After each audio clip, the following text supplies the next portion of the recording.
근데 이번에 103강 같은 경우는요, 차지권이 아니고 전세권입니다. 지상권입니다. 지상권. 차지권이든 지상권이든 내가 내 땅 쓴다 그러면 뭐 이런 그 권리가 있을 필요가 없지요. 그런데 차지권이다 지상권이다니까 남의 땅에 대한 사용하고 수익할 수 있는 권리인데, 이 지상권은 뭐다 이게 채권이 아닌 물권이지 않습니까? 물권. 요 차이점입니다.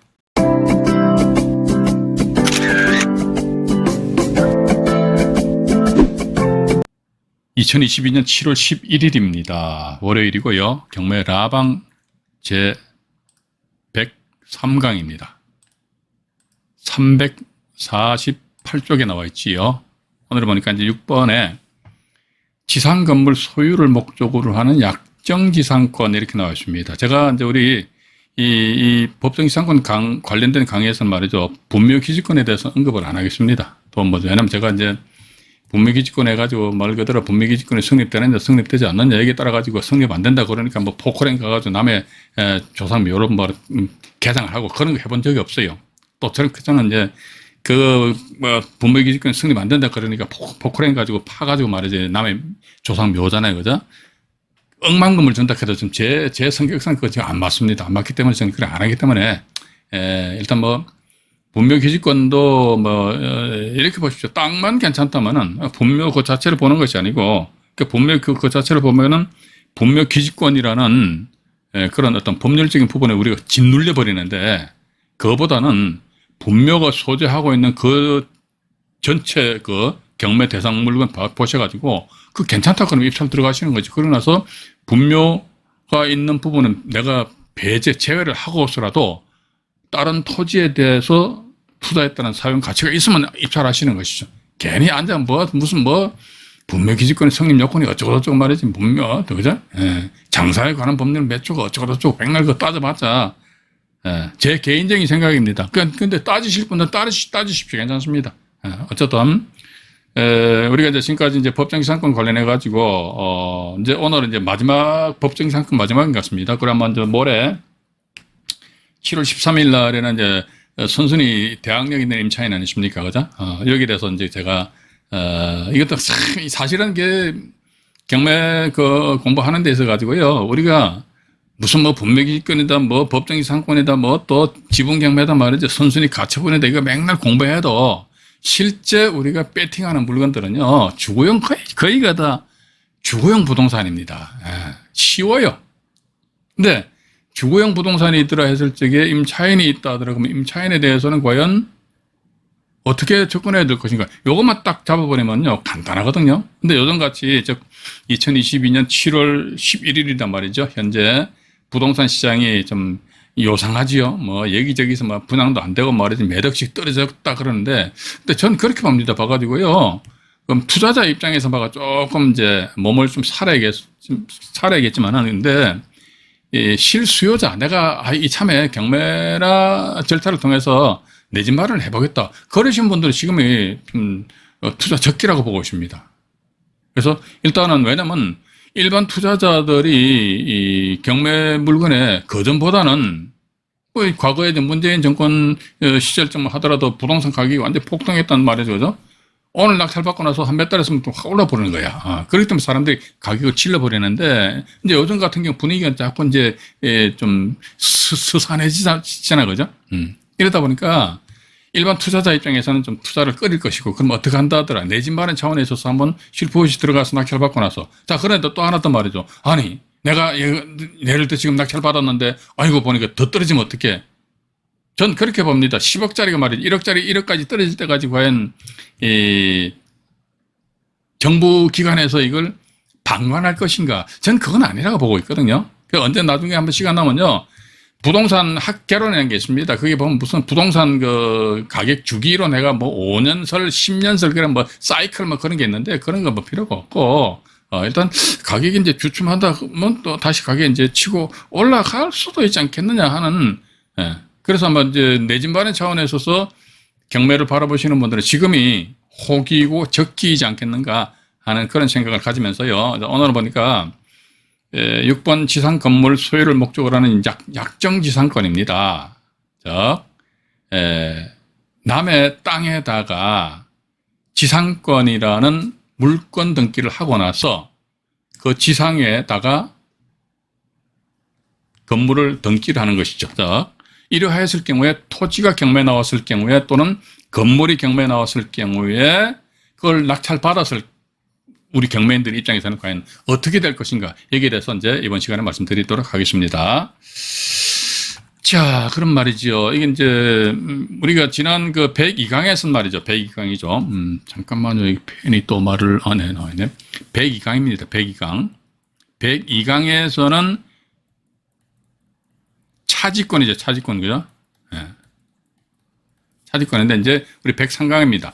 차지권 같은 경우는 토지 임대차란 말이죠. 토지 임대차니까 토지 임대차 계약에 터잡아 가지고 남의 땅을 사용하고 수익한다는 것이죠. 일단 이게 뭐다 이게 채권이잖아요. 채권, 그죠? 근데 이번엔 103강 같은 경우는요. 차지권이 아니고 전세권입니다. 지상권입니다. 지상권. 차지권이든 지상권이든 내가 내 땅 쓴다 그러면 뭐 이런 그 권리가 있을 필요가 없지요. 그런데 차지권이다 지상권이다니까 남의 땅에 대한 사용하고 수익할 수 있는 권리인데 이 지상권은 뭐다 이게 채권이 아닌 물권이지 않습니까? 물권. 요 차이점입니다. 물권 행위에 터잡아 가지고 지상 건물이 존재하느냐 아니면 채권 행위에 터잡아서 지상 건물이 존재하느냐. 즉 103강 같은 경우는요. 여기에 토지 소유자가 A인데요. B라는 사람이 나타나 가지고 A한테 이야기합니다. 내가 당신 땅 좀 써자. A가 오케이. 근데 B는 또 두 번째 이야기합니다. 땅을 쓰기는 쓰는데 지상권이라는 등기를 좀 해줄래? 지상권 등기. 그러니까 A가 오케이. 세 번째 이제 B는 또 A한테 또 이야기합니다. 땅에다가 지상권 등기했잖아. 그래. 그럼 지상권이라는 것은 타인 토지, 네 땅이죠, 그죠? B 입장에서는 A가 타인이잖아요. 그러니까 타인 토지에 대한 사용하고 수익할 수 있는 그런 권리가 있기 때문에 좋아, 그럼 내 여기다 집을 지을게. 집을 짓는 데 있잖아. 요걸 내 명의로 등기할게. 그러니까 A가 오케이 그랬습니다. A 이분 참 성격 좋아요. 그러면 우리가 102강에서 공부했던 차지권 같은 경우도 여기서 이제 말씀드려볼게요. 역시 마찬가지 토지 소유자가 A입니다. B라는 사람이 나타났어요. 똑같아요. B는 A한테 당신 땅 좀 써자는 게 A가 오케이 그랬습니다. 땅 쓰는 데 있잖아 봐가지고 여기선 지상권 등기했죠, 그죠? 땅을 쓰는데 나는 당신을 뭐 못 믿는 것은 아니지만 어쨌든 우리 문서 쪼가리 하나 만들자 해서 뭐 토지 임대차 계약을 체결하자. 그러니까 A가 오케이 그럽니다. 그럼 또 B는 또 세 번째로 A한테 자, 토지 임대차 계약 체결했으니 내가 당신 땅을 적법하게 사용하고 수익할 수 있는 그런 권리 있잖아. 그래. 그럼 내가 여기다 집을 지을게. 그래가지고 이걸 내 명의로 등기할게. 하니까 A가 오케이 그랬습니다. 여기 지상권 설정한 거하고 토지 임대차 계약에 의해서 이 사건이 전개된 거하고 거의 100% 똑같은 건 아니고요. 비스무리하죠, 그죠? 단 틀린 게 뭐냐 이게 지상권이 요건 물권이고 요건 채권이다. 그거 하나밖에 없습니다, 그죠? 그래서 이제 특히 102강 같은 경우는요, 민법 몇 조입니까? 622조인가요? 민법 622조에 의해서 토지의 소유권이 뭐 바뀌었을 경우는 그떤 그 건물 토지 임차인이죠, 그죠? 건물 소유자가 겸 건물 임차인은 토지 양수인에게 임차권으로서 대항을 할 수가 있다. 이런 내용을 우리 지난 102강에서 공부를 하셨다는 겁니다. 그러면 이번 시간에는요, 103강에서는 이제 전체적으로 치우고 다시 한 번 더 말씀드릴게요. 여기 보시니까 이걸 제가 자료를 펼쳐놓고 여러분들한테 말씀드려보도록 하겠습니다. 토지가 경매에 넘었다. 이건 뭐냐면 먼저 이게 전체적으로 한번 이제 정리를 해드릴게요. 여기에서 이제 그래가지고 토지 소유자는 A인데 이제 지상 건물에 이제 B라는 사람이 자기 명의로 등기를 했어요. 그럼 지상 건물 B 이 사람 뭡니까? 건물 소유자 겸 지상권자죠. 그죠? 그러니까 지상권 설정했다는 거죠. 그러니까 이 건물의 존재는 이 건물입니다. 자, 우리가 법정 지상권이든 뭐 약정 지상권이든 간에 있어 가지고 지상에 건물이 있다 그런데 토지 건물 소유자가 틀려. 이랬을 경우 지상 건물이 땅을 적법하게 사용할 수 있는 그런 권리, 즉 건물의 토지상에 대한 존재의 이유 하니까 법정 지상권 같은 게 성립 요건이 이렇게 나와 있잖아요. 관습상의 법정 지상권 역시 마찬가지 성립 요건이 나와 있잖아요. 그러면은 역시 이제 이번에 보니까 여기 지상권을 설정했다 그러면 건물은 왜 남의 땅에 존속하냐 이거죠. 지상 건물입니다. B 명의의 건물이죠. 지상 건물에 존재의 근거는 뭐다? 지상권입니다. 지상권. 예. 남의 땅을 적법하게 사용하고 수익할 수 있는 그런 권리에 터잡아가지고 B는 뭐다? 남의 땅에다가 자기 건물을 지어가지고 등기를 한 거란 말이죠. 그죠? 그러니까 지상 건물의 존재의 이유는 뭐다? 요 토지상의 지상 건물 소유자가 타인 토지에 대한 사용 수익권인 지상권이라는 물권을 설정하였기 때문이다. 말이 많죠, 그죠? 예. 근데 이렇게 좀 길게 말씀드려야 돼요. 그래서 제 말씀 들어보시고 뭐 다들 뭐 이해하시겠습니다만은 경린이 분들은요 뭔 말인지 몰라요. 어디 다른 학원 가가지고 강의 들어보니까 말이지 법원 경매 되게 쉽다 하는데 저는 뭐 안정이 저놈 시킨 말이 맨날 가보면 맨날 법 전문만 얘기해서 말이 판례만 얘기해서 짜증나 죽겠대. 그러신 분들은 강의 듣지 마세요. 제가 뭐 강의 들으시라고 제가 뭐 사정사정 하는 것도 아니잖아요. 그죠? 근데 이건 제가 보는 관점에 있어서는 요 내용이 이제 법정지상권은 아닌데 약정지상권이니까. 그런데 법정지상권과 관련된 그런 권리관계는 우리가 전체적으로 이해를 해야 된다. 저는 그렇게 보고 있습니다. 자, 그럼 일단 요 상태에서 이제 그 지상 건물이 존재를 한다는 거예요. 그죠? 한 상태에서 자, 그러면 다시 토지가 경매에 넘어왔답니다. 그럼 역시 마찬가지 A가 있고 B가 있습니다. 자, 근데 보니까 토지가 뭐 경매든 매매든 이렇게 넘어오면 해서 소유권이 바뀔 수 있는 게 아닙니까? 이러다 보면 토지가 경매가 넘어왔다. 그러니까 이거 봐가 C라는 사람이 토지를 낙찰을 받았다 하더라. 그런데 여전히 뭐다? 지상에 건물은 B 거다. 이렇게 이제 우리가 표면적으로 이해를 할 수 있는데 여기서 보면요. 자, 우리가 보입시다. 토지가 경매가 진행 중이다 그러면요. 우리는 일단 그 토지에 대한 권리 분석을 하기 위해서는 토지 등기부 등본을 보셔야겠죠. 맞잖아요. 토지 등기부 등본 봐야 될 거 아닙니까? 그러니까 토지 등기부 등본을 보니까 B는 뭐다? 이 땅에다 분명히 지상권이라는 권리를 설정했습니다. 자, 그런데 보니까 토지 등기부 등본을 보니까 이게 또 두 가지로 나눌 수 있어요. 첫 번째 뭐 봐가지고요. 여기에 B가 땅입니다. 토지상의 부동산 등기부 등본상의 권리관계 보니까 B가 맨 앞에다 지상권 설정했습니다. 예. 그 다음에 보니까 C가 낙찰 받았으니까 D라는 양반이 여기다가 이제 예를 들어 저당권을 설정했다면 건저당권. 이 상태에서 토지상의 저당권을 설정한 D가 이렇듯이 경매 신청한다 이죠. 경매 신청한다. 그럼 어떻게? 요 D 저당권 요것이 말소 기준 권리 되다 보니까 D 저당권보다 B 지상권이 어떻게 선순위로 되어 있잖아요. 그죠? 그럼 지상권은 불소멸이죠. 그러니까 여기 지상권은 불소멸입니다. 안 죽어요. 지상권은 안 죽는다 그러면 지상권은 뭐지? 남의 땅을 적법하게 사용하고 수익할 수 있는 그런 권리지. 지상 건물이 이건 뭐지? 그러니까 지상권이라는 이 권리에 터잡아서 지상 건물이 존재한다 이거죠. 근데 지상권이 안 죽네. 그럼 이 건물은 온전하게 존속한다는 겁니다. 그죠? 근데 두 번째로 보니까 여기 보니까 이제 D라는 사람이 맨 앞에 저당권을 설정하고요. 그 다음에 B라는 사람이 이분이란 말이죠. 지상권 설정했습니다. 그 다음에 D 저당권 되고 뿅 이렇게 해가지고 임의 경매 신청했다 이거죠. 만약에 B라는 이분 입장에서 봐가지고요. 자기가 토지에 대해서 지상권 등기를 하려고 하다 보니까 어이구 앞에 뭐 저당권도 괜찮고요. 가압류도 괜찮습니다. 그죠? 이런 선순위 이런 소위 말소 기준 권리에 해당되는 권리들이 떡하니 버티고 앉아있다더라. 그럼에도 불구하고 지상권 등기를 했다. 그럼 이 사람 바보 멍청거리지. 그죠? 만약에 이런 상태더라. 이런 상태면 저당권이 죽어요. 그럼 지상권 어떻게 됩니까? 따라서 죽어요. 어머야 지상권 말소돼 버리네. 그럼 지상권 어떻게 됩니까? 지상권은 말소돼 버린다. 그럼 지상권이 없어진다? 그럼 지상권이 없다? 그럼 뭡니까? 남의 지상권은 뭐죠? 남의 땅을 적법하게 사용하고 수익할 수 있는 그런 권리인데 그런 권리 자체가 없어요. 그럼 건물은 건물은 존속한다? 존속하지 않는다? 건물은 어떻게 존속하지 않고 따라서 건물은 어떻게 됩니까? 건물은 철거되고. 요 위에 같은 지상권을 불소멸할 경우는 건물은 계속적으로 존속한다. 일단 그렇게 이제 우리는 보시면 된다는 것이죠. 그죠? 그런데 우리 만약에 이런 물건을 제가 지금 못 봤어요. 제가 아직 발견을 못 해서 그런지 모르겠는데, 뭐, 있을 수 있겠죠. 그죠? 그런데 이 토지가 경매에 넘어왔다 했을 때 우리는 맨 먼저 뭐다 토지 등기부등본 딱 보면서 이 지상권이 어디에 언제 설정됐나 이거지.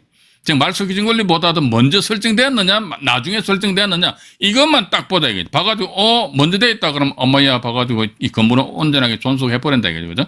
예. 건물은 온전하게 존속을 한다 하더라도 그건 뭐 어떻게 토지 소유권이 A에서 C로 바뀜으로 인해서 뭐 예를 들어 뭐 지료에 대해서 서로 쌍방간에 약정했다면 B는 뭐다 C한테 그 지료 받으세요? 지료 주면 끝나버려요. 근데 봐가지고 이 저당권 뒤에 지상권이 설정되었다 그럼 지상권 죽어버린다 이거지. 그러면 C라는 사람 낙찰 받은 상태에서 B한테 뭐 똑같습니다. 야, 너 건물의 존재의 근거인 이유인 지상권이 없어졌잖아. 그럼 너의 건물도 없어져야 되잖아. 따라서 첩부 어떻게 한다. 건물 부숴라. 건물 철거 소송하고. 또 두 번째 와가지고 안 부술 거야? 그러면 너의 불법이죠. 불법이잖아요. 건물은 땅을 사용하는 그런 권리에 해당되는 지상권이 없어졌으니까 너희도 건물도 없어져라. 근데 건물이 안 없어졌거든. 그러면 안 없어졌으니까 너는 불법. 뭐? 불법 점유입니다. 왜 니는 말이 남의 땅을 불법적으로 점유하고 있냐, 이게. 그럼 너의 불법 똑같죠, 이게? 너의 불법 점유, 불법 행위는 내가 누굽니까? C 낙찰자입니다. 손해배상 청구 소송 제기하고 또 세 번째 보니까 봐가지고 손해배상 청구 소송에서 건물 철거를 하려고 그런다 보니까 어머야 B 건물에 말이지 그냥 점유자들이 덕지 이렇게 붙어 있습니다. 그럼 이런 점유자들에 대해서 어떻게 강제적으로 나가 가지고 사람 있는 상태에서 건물 철거는 못할 거 아닙니까? 나가 해가지고 강제적으로 퇴거 집행의 명도 집행이죠, 그죠? 퇴거 집행을 이런 수순을 밟아서 하면 된다 이거죠. 여기 어떻게 보면 우리가 이제 법정지상권 성립되지 않았을 경우에 토지 소유자가 건물 소유자한테 액션 취할 수 있는 방법하고 똑같죠, 그죠? 그렇기 때문에 이거 전반적으로 우리가 아우러서 이거 알아야 된다 이거지. 일부분만 안다. 그런 마인드 가지신 분들은요, 경매 선수 못 됩니다. 저는 그렇게 봅니다. 그죠? 일단 그런 식으로 이제, 보시면서 자료를, 잠깐 보고 말씀을 드려보도록 하겠습니다. 자, 보시니까, 이렇게 나와 있네요. 네, 그래서 색깔을 조금 바꿀게요.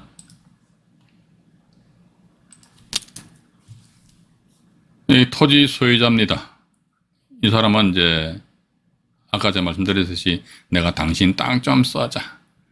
두 번째로 지상권 설정하자. 세 번째로 건물시 가지고 내 명의로 등기하자. 라고 이렇게 말 많은 사람입니다. 지상권 이 사람이 어려요. 근데 토지가 경매가 넘어왔다 이거지.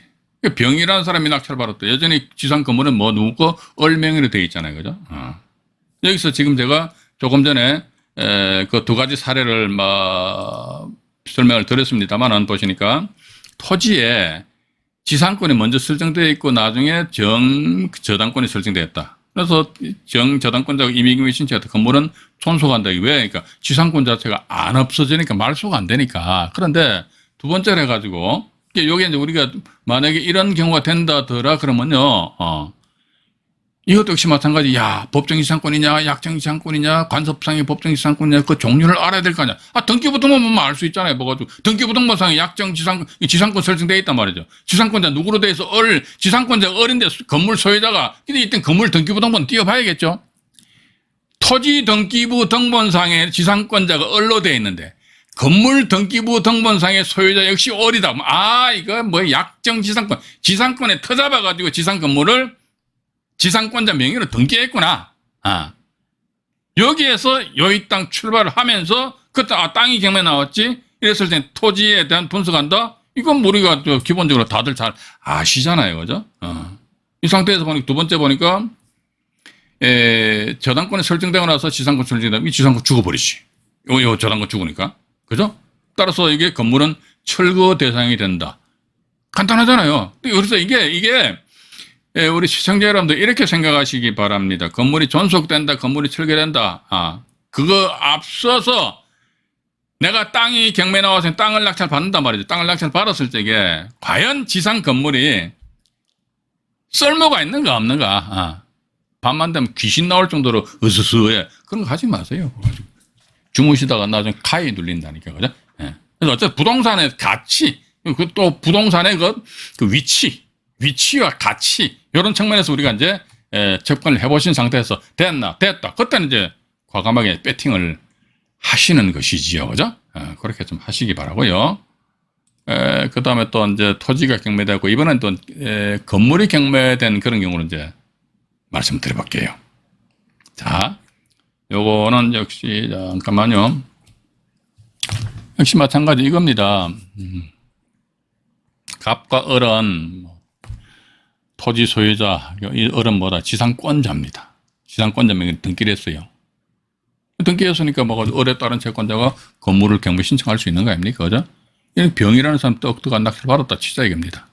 물론 그렇습니다. 이게 이렇게 하고 나서 갑, 병이 되는데 나중에 보니까 뭐 또 이렇게 갑, 뭐 이렇게 되는 경우가 많더라고요. 갑.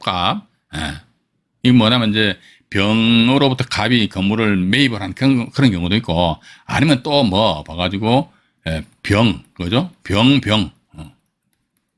아니면 병이 말이지 그 갑한테 땅을 매입을 할 수 있잖아요. 그래가지고 토지건물 소유자 한 사람 앞으로 이제 귀속시킬 수는 있습니다. 그런데 이것은 나중 일이야, 나중 일. 우리가 생각했을지가 이렇게 하면 참 좋겠다 그런데 안 됐을 경우는 그것은 우리 시청자 여러분들은 어떻게 하시랍니까, 그죠? 그래서 이제 이런 경우는 보면요, 지상권이 설정된 상태에서 지상 건물이 경매가 넘어왔고, 경매가 넘어온 상태에서 병이라는 사람이 건물을 낙찰 받았습니다. 이때 보니까 우리가 민법 622조의 차지권 같은 경우에 있어서는요, 요 차지권 간단하게 말씀드려볼게요. 민법 622조입니다. 갑과 을 보니까 토지 임대인 대 토지 임차인 간의 관계인데, 여기서 건물이 경매가 넘어오니까 갑 있고 예전에 건물을 만약에 병이라는 사람 낙찰 받았을 때, 이것도 제가 대법원 판례를 하나 더 소개 말씀드린 것으로 기억이 납니다만은, 이때 뭐다, 토지 소유자 갑 이 사람이 병에 대해 가지고 나는 당신을 새로운 토지 임차인으로 허가하노라. 내가 받아들이겠다 이거지. 이렇게 토지 소유자의 승낙이 있으면은 건물은 온전하게 존속해요. 그렇다면 반대로 해가지고 토지 소유자, 제가 배기강에서 말씀 안 드렸습니까? 보면요, 이 대법원 판결 내용의 사건명을 보면 전부 다 건물 철거입니다. 건물 철거다 그러면 어떻게 됩니까? 토지 소유자는 뭐다? 병에 대가지고 확 건물 부숴라 이거죠. 이런 상황이 되다 보니까, 그런데 요건 이제 채권 계약이네, 채권 계약, 그제? 채권 계약인데, 토지 임대차 계약은 채권 계약이니까. 근데 여기에 나와 있는 것은 지상권 설정했다, 지상권이죠? 지상권 설정했다고 지상권 물건이지? 그럼 지상권은 뭐다 봐가지고, 토지, 자꾸 말씀드립니다. 이거 지상 건물의 존재의 근거입니다, 존재. 존재의 근거다, 물건이다. 보니까, 어른 지상 건물의 소유를 목적으로 갑명의 토지에 지상권 등기를 하였다 했지요? 그렇다면 건물 낙찰자 병은 지상권자였던 을의 지위를 등기 없이 당연히 취득한대요. 여기 대법원 95다 52,864입니다. 당연히 등기 없이도 당연히 지상권자의 지위를 취득을 하기 때문에, 취득을 당연히 보십시오. 당연히 취득한다고 그러니까 굳이 뭐 지상권 이전 등기 할 필요까지 있겠는가 하는 그런 생각 가지게 됩니다. 그죠? 당연히 취득하기 때문에, 따라서 건물을 온전하게 존속하며, 여기도 보면 지상권 기간 만료 후에는 병은 이게 또 나와 있죠. 계약갱신 청구권하고 지상물에 대한 매수 청구권도 주장할 수 있다. 이게 민법 283조에 나와 있답니다. 이게 법정문 정리한 게 아니고요. 그럼 이게 요거 이제 지상권 같은 경우에 있어서도 지상권 설정 기간이 있지 않습니까? 지상권 설정 기간이 끝난 그 이후에 봐가지고 건물 소유자는요, 토지 소유자에 돼가지고, 내가 당신 땅 사용해 보니까 대단히 재밌더라. 따라서 나하고 지상권에 대해서 계약갱신 청구하자. 그럼 토지 소유자, 나 이거, 낼 거야. 그럼 알았어. 지상물, 요거 있잖아. 지상물 매수해라. 뭐 이런 게 감정평가서라. 이거 현재 시가를 평가를 한다든지 이런 식으로 이제 접근할 수 있겠죠. 그죠? 요 민법 622조의 차지권 같은 경우에 있어서도 역시 마찬가지, 이 계약갱신 청구권하고 지상물에 대한 매수 청구권이 인정이 된다는 말씀도 제가 드렸던 것으로 기억이 납니다. 그래서 이게 특히 102강에서 말씀드렸던 차지권은 채권 계약에 특수한 것이다. 제가 근본 이제 103강에서 말씀드리는 지상권은 물권 계약이잖아요. 물권. 그 물권과 채권입니다. 그죠? 그렇기 때문에 그런 차이점이 있다는 것만 우리가 좀 이해를 좀 하시기 바라고요. 또 이와 관련된 그 판례, 대법원 판례입니다, 이게. 95도 52,864 해가지고요. 여기 제가 노란 부분만 제가 읽어봐 드릴게요. 건물에 대한 저당권이 실행되어서, 이건 뭐 A가 있고 B가 있는데, B 사람 지상권자거든, 지상권자 겸 건물 소유자란 말이죠. 근데 아마 이분이 자기 명의로 건물 소유돼 있으니까 여기다가 C한테 예를 들어가 뭐 저당권을 설정해 줬다 이겁니다.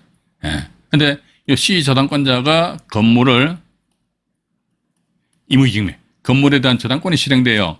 경락이니, 그러니까 건물이 경매됐다고 그러니까 A는 여전히 토지는 경매 대상이 아니니까 A가 소유자잖아요. 그죠? 이걸 봐가지고 뭐 갑이라는 사람이 낙찰 받았다 치자 이거죠. 경락인이 갑입니다. 그 건물의 소유권을 취득하였다면 취득했죠. 그죠? 경락 후에 건물을 철거한다는 등의 매각 조건에서 경매되었던 뭐 특별한 사정이 없는 한이 만약에 건물 철거한다 그러면요. 경매 진행할 이유가 있겠습니까? 낙찰 받는다면 건물 부수겠다. 그럼 경매 진행할 이유가 없지. 이런 경우는 일단 우리는 매각 물건 명세서를 여러분들 천천히 보시면 되지 않을까 하는 그런 생각을 가지게 됩니다. 한 특별한 사정이 없는 한 해가지고요. 또 보면 또 나와 있네요. 경락인은 건물 소유를 위한 지상권도 나와 있죠. 그죠? 건물 소유를 위한 지상권이에요. 제가 잠깐만 말씀드렸잖아요. 지상권은 뭐냐 이게. 지상 건물의 존재의 근거 이유입니다. 지상권이 없으면 건물도 빠이빠이 없어지는 거예요. 지상권도 민법 몇 조 187조 규정에 따라 가지고 등기 없이도 당연히 취득하게 돼. 이게 민법 187조가요. 등기 없이도 어떤 권리를 취득하는 겁니다. 예를 들자면요. 경매 사건에 있어서 낙찰자가 소유권을 취득할 수 있는 때는 언제다? 이게 민사집행법 제 135조 규정에서 낙찰자 대금 납부하면은 이래서 낙찰자는 소유권을 취득합니다. 이때는 낙찰자는 등기 안 해도 돼요. 대금 납부하면 돼요.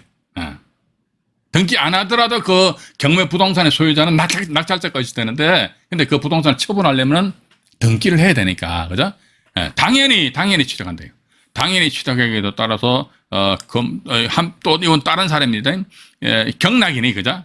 이 건물을 낙찰받은 사람이 건물을 또 다른 제3자에게 양도를 해버렸대요. 제3자에게 양도를 했다면은 건물과 함께 종된 권리인, 지상권이 뭐 어떻게 보면 종된 권리거든요. 지상권도 양도하기로 한 것으로 봄이 상당하다. 뭐 이렇게 나와 있어요. 그렇기 때문에 여기서 또 제가 정리를 해서 말씀드리겠습니다. 뭐냐면요. 민법 제 622조입니다. 민법 제 622조에 의한 차지권 이것은 뭐다? 채권 계약이고 지상권 이건 뭐다? 물권, 그죠? 물권 계약이다. 그리고 보시면서, 건물이 경매가 넘어온 경우, 토지가 경매가 넘어온 경우, 이걸 우리가 막 그냥 외우려고 하면 절대로 안 됩니다, 이게. 이게 이해를 하시자고. 그죠? 민법 622조에 의한 차지권 같은 경우 채권 계약이지, 채권 같은 경우 1대1이지, 토지 소유자가 토지 임대인이란 말이죠. 그러면 건물 소유자 겸 임차인. 1대1, 그 사람들 간에 1대1입니다. 근데 갑자기 소유권이 달랑 바뀌었을 경우에는, 그땐 예를 들어 토지 소유자 입장에서는 나는 당신하고 토지 임대차 계약 체결한 적이 없다. 그런데 지상권이나 물권을 설정을 하였다더라 이랬을 적에는요, 건물의 소유권이 딸깍 바뀐다 손치더라도 지상권은 온전하게 계속 존속한다 이거지. 그러면 지상권은 존속한다. 지상권이 존속하기 때문에 건물도 앞으로 계속적으로 존속한다. 그러고 나서 지상권 설정 기간이 땡 끝나버리게 되면은 건물 소유자 겸 지상권자는 말이죠. 두 가지 어떤 행위를 할 수 있다 말씀드렸지 않습니까? 계약 갱신하자. 그죠? 싫다. 그럼 어떡합니까? 지상물 매수해라. 이런 식으로까지 어떤 권리 관계를 이제 주장을 할 수가 있다. 여기까지만 아시면 된다니까. 그리고 우리가 이제 실전에서는 여기까지 이렇게 되는구나. 우리가 이렇게 생각하십시오. 모든 세상사가 소프트하게 부드럽게 진행되면 얼마나 좋겠습니까? 그건 아니잖아요. 그죠? 자칫 잘못하다 보면 소송에 연루될 수도 있고, 그래서 저는 그렇게 봅니다. 지분 경매 같은 경우도 마찬가지, 법원 경매도 마찬가지로 봅니다. 특히 이런 아파트 같은 경우는 뭐 소송이 계류될 여지가 없겠지요. 없는데 이런 뭐 법정 이상권이라든지 지분 경매라든지 이런 거 보면 때로는 봐가지고 이게 최악의 경우를까지 상정을 해야 된다. 저는 그렇게 봅니다. 최악의 경우가 뭐다? 소송이거든요. 여기까지 생각을 하는데 그 전대 과정에 있어가지고 상대방하고서 이제 밀당을 함에 있어가지고 내가 기본적 이런 내용을 알아야 되지 않겠느냐. 아. 그래서 저는 여기에서 이런 부분에 계속 집착을 하고 있다는 겁니다. 나 이거 뭐 머리 아파 복잡해. 그 뭐하러 자꾸 그렇게 따지냐? 그렇게 생각하시는 분들은 그냥 막 패스하시면 됩니다. 패스하셔가지고요. 쉬운 거 저 아파트는 맨날 들어가서 낙찰 받으시면 되죠. 뭐 간단하잖아요, 그죠? 자, 일단 여기까지 말씀드리고요. 제가 화면을 정리한 그 이후에 2부 방송에서 만나 뵙도록 하겠습니다.